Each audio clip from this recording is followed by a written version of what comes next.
Welcome dear learners.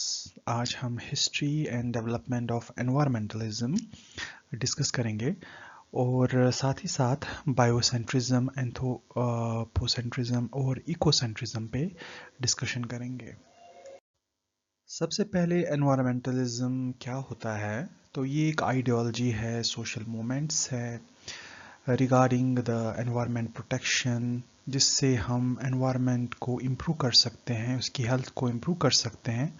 और इसमें different ethics, policy, actions आते हैं जो कि हमारे हिस्टोरिकल बैकग्राउंड से आते हैं, कल्चरल से आते हैं, फिलॉसफी से आते हैं, साइंटिफिक डेवलपमेंट्स हुई है या पॉलिटिकल डेवलपमेंट्स हुई है। तो सब में एनवायरमेंटलिज्म जो है देखेंगे हम कि इथिकली, पॉलिसी लेवल पे और हिस्टोरिकल लेवल पे क्या क्या डेवलपमेंट्स हुई है over the period of time. Ancient and pre industrial roots जो है एनवायरमेंटलिज्म में, तो एनवायरमेंट कॉन्शियसनेस एक नया कोई इन्वेंशन नहीं है। जो भी हमारे पहले सोसाइटीज़ थी या सिविलाइजेशंस थी, वो भी एनवायरमेंट के रिलेटेड उतनी ही कंसर्न थे जितने आज हम एनवायरनमेंट के रिलेटेड कंसर्न है। तो इसमें हमारे पास कुछ एग्जांपल्स है, जैसे इंडिजिनस और एंशंट सिविलाइजेशंस। तो जिसमें हमारे पास फॉर एग्जांपल नेटिव अमेरिकन्स हैं, ऑस्ट्रेलियंस हैं, या इंडिया में आदिवासी ग्रुप्स हैं जिनकी जो लाइफस्टाइल है वो सस्टेनेबल है। तो उसमें ह्यूमंस को as a part of nature माना गया है। वैसे ही एंशियंट इंडिया में या चाइना में अथर्ववेदा या natural elements like water, soil and air, इनको रेवर्ड माना गया, बहुत ही रेस्पेक्टेड माना गया है। तो उसी के साथ क्लासिकल एंटिक्विटी जैसे Greek thinkers like Aristotle and Theophrastus, इन्होंने relationship between organisms and environment जो है डिस्कस किया है। Over the period of time different developments हुई है। तो ये हमारा ancient and pre industrial roots है regarding environmentalism.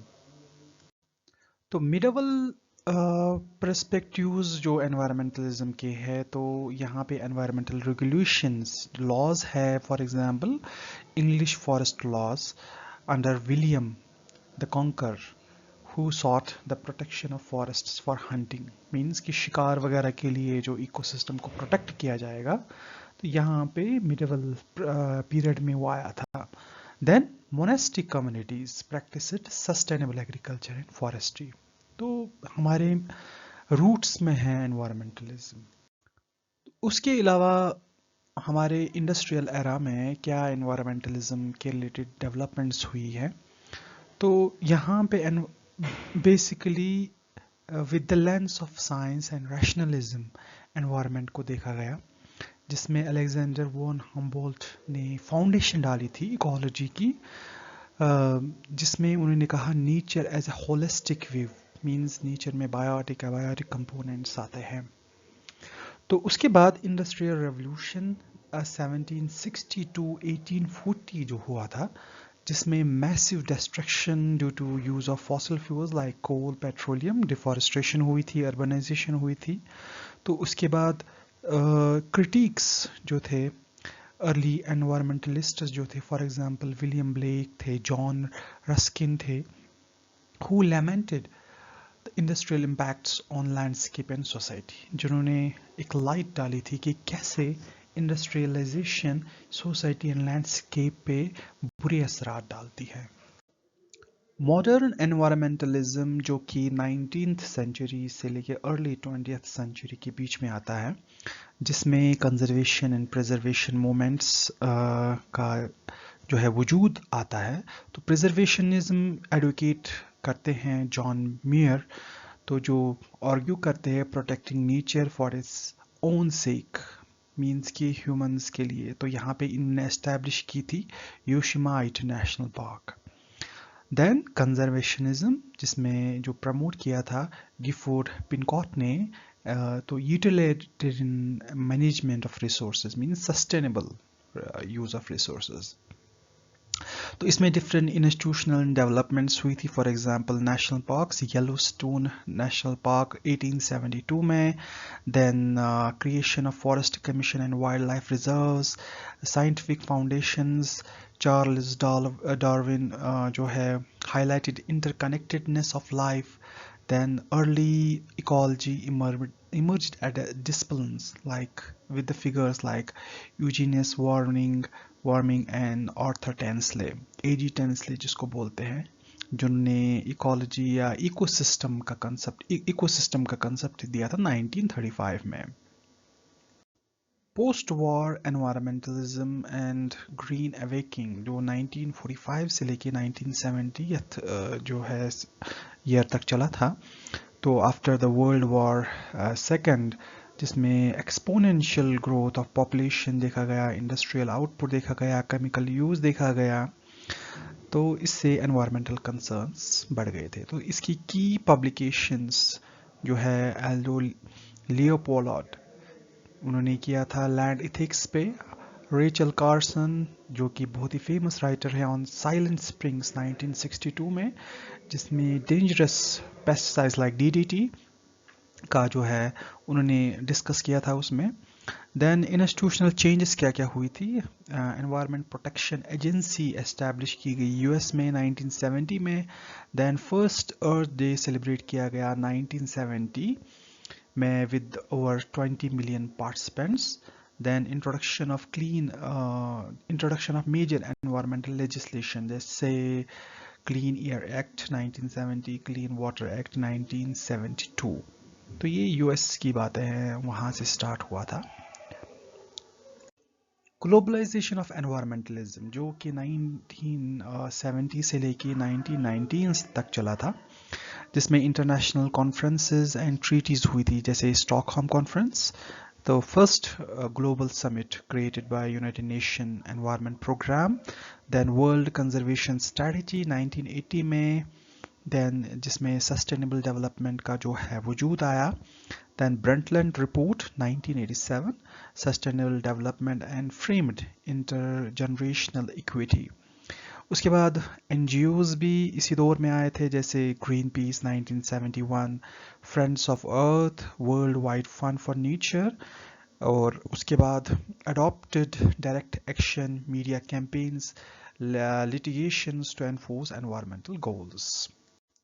Environmentalism in the age of climate crisis जो आज का दौर है 1990 से लेके आज का जो 2025 का जो ईयर है, इसमें क्लाइमेट चेंज बिकम सेंट्रल, सबसे सेंट्रल बन गया, because climate change is linked to every aspect of the life. तो इसमें IPCC फर्स्ट असेसमेंट रिपोर्ट आती है 1990 में, तो इसमें क्लाइमेट चेंज, उसके कॉन्सिक्वेंसेस वगैरह सब कुछ आया था.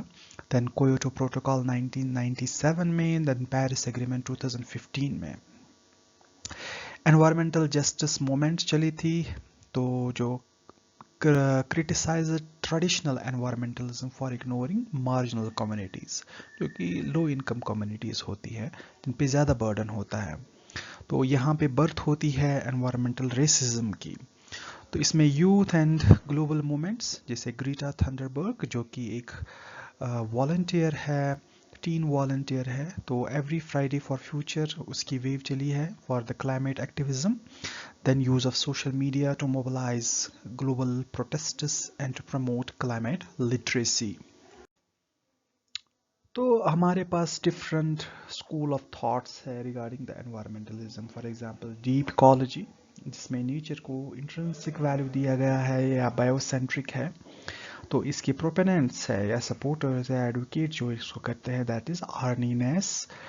इको फेमिनिज्म है, देन सोशल इकोलॉजी है, टेक्नोसेंट्रिज्म है, एंथ्रोपोसेंट्रिज्म है. तो ये इसमें से हम कुछ डिटेल में डिस्कस करेंगे इसी वीडियो में. तो ये डिफरेंट स्कूल्स ऑफ थॉट्स है जो डिफरेंट एस्पेक्ट्स पे फोकस करते हैं.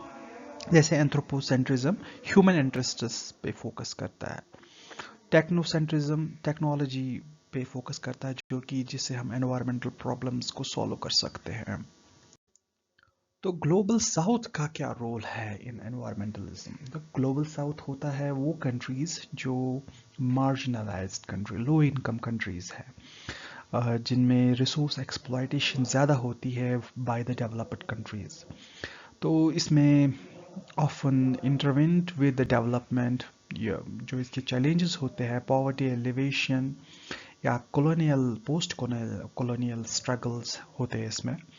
इसमें रिसोर्स एक्सट्रैक्शन ज़्यादा होती है बाय द ग्लोबल नॉर्थ। तो इसमें ग्रॉस मूवमेंट्स थी, जिपको मूवमेंट ये जो कि इंडिया में 1973 में, जिसमें वुमेन्स ने हक किया था ट्रीज को to prevent deforestation. Then Green Belt Movement जो कि कीनिया में चली थी 1977, जिसके फाउंडर थे वंगारी माइते, जो कि फोकस किया था for the planting and women empowerment पे। तो मॉडर्न या कंटेम्प्रेरी जो ट्रेंड्स चैलेंजेस है रिगार्डिंग द एनवायरमेंटलिज्म, तो first is related to the economy. तो ग्रीन इकोनॉमी को डिकपल करना from the economical growth, from environmental degradation. Then circular economy और एनवायरमेंट, सोशल एंड गवर्नेंस। तो ये पॉलिसी में बहुत ही ज़्यादा आजकल न्यूज़ में आते हैं कि कैसे हमें अपनी इकोनॉमी को सर्कुलर बनाना चाहिए। देन टेक्नोलॉजिकल फ्रंटियर्स, जिसमें innovation in renewable energy, carbon capture technology, environmental monitoring, जिसमें सैटेलाइट्स या आर्टिफिशियल इंटेलिजेंस भी आता है। Then geo engineering debates raising the ethical and political concern, या पॉलिटिकल पोलराइजेशन, जिसमें डिफरेंट एनवायरमेंटल इश्यूज जो होते हैं, जिसमें आइडियोलॉजीज डिवाइड होती है, पर्टिकुलरली इन यूएस या डेवलप्ड कंट्रीज या अदर डेमोक्रेसीज में भी। और राइज होता है इको ऑथोरिटेरियनिज्म या versus deliberate democracy in climate governance debates. तो ये बहुत ही इंट्रिकेट है, बहुत ही कॉम्प्लेक्स है कि कैसे पॉलिटिकल पोलराइजेशन होती है बाय द एनवायरमेंटलिज्म। अब हम चलते हैं इथिकल पर्सपेक्टिव्स ऑन नेचर, कि एनवायरमेंटल इथिक्स क्या हमारी मॉरल रिलेशनशिप है विद द नेचर।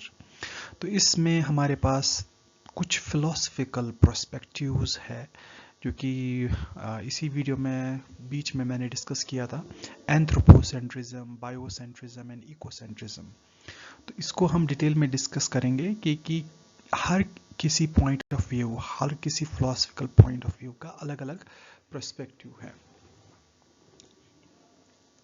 तो सबसे पहले समझ लेते हैं एंथ्रोपोसेंट्रिज्म, जो कि एक फिलॉसफी है ह्यूमन सेंटर्ड इथिक्स। तो इसमें हमारे पास जो इथिकल स्टैंस होता है, ह्यूमंस आर द सेंटर और most significant entity in the universe, means superior, सबसे सुपीरियर ह्यूमंस है एज पर दिस फिलॉसफी। तो इसमें ह्यूमंस का इंट्रिंसिक जो मॉरल वैल्यू है और नॉन ह्यूमंस का जो है वैल्यू तभी है जब वो ह्यूमंस के किसी काम आएगा या ह्यूमंस में उसका इंटरेस्ट हो। तो इसकी हिस्टोरिकल डेवलपमेंट जो है, Plato and Aristotle emphasised human rationality as distinguishing trait. तो जिसमें डिफरेंट थिंकर्स है, एनलाइटमेंट थिंकर जैसे फ्रेंच डेस्कार्टिस, जो एनिमल्स मींस तभी उसको यूज़ कर सकते हैं जब उसको हमें उसकी ज़रूरत हो। डिफरेंट इसकी जो थॉट्स है, हिस्टोरिकल डेवलपमेंट्स है। तो आज के दौर में एंथ्रोपोसेंट्रिज्म की दो फॉर्म्स है। तो एक तो वीक एंथ्रोपोसेंट्रिज्म है, जिसमें हमारी इम्पोर्टेंस फॉर द एनवायरनमेंट है, तो बट वो स्टिल एलिवेट, मतलब कि हम स्टिल ह्यूमंस की जो इंटरेस्ट या बेनिफिट की बात करते हैं, बट यहाँ पे हम एनवायरनमेंट की भी बात करते हैं। स्ट्रॉन्ग एंथ्रोपोसेंट्रिज्म में हम नेचर को कोई भी वैल्यू नहीं करते हैं, बस ह्यूमंस की वेलबींग के लिए बात करते हैं। तो इसकी क्रिटिसिज्म है इसकी, इस फिलॉसफी की, for example ecological short sightedness, जिसमें हम नेचुरल रिसोर्सेज या अदर स्पीशीज़ को नज़रअंदाज करते हैं। इथिकल लिमिटेशंस, जिसमें वेलफेयर ऑफ प्लांट्स, इकोसिस्टम या एनिमल्स हम नहीं देखते हैं। Then instrumental view of nature, means कि इंस्ट्रूमेंट को just for the economic purpose हम देखते हैं। सेकंड फिलोसफिकल व्यू आती है biocentrism, that is life centre. इसमें जितने भी लिविंग ऑर्गेनिजम्स हैं उनको हम मॉरल वैल्यू देते हैं irrespective of the utility to human, चाहे वो ह्यूमंस के काम आते हैं या नहीं आते हैं, उनको इक्वल राइट देते हैं। तो यहाँ पे हमारी मॉरल एप्लीकेशन बनती है to respect and protect all life forms. तो इसमें भी हमारी फिलोसफिकल फाउंडेशंस या हिस्टोरिकल रूट्स हैं।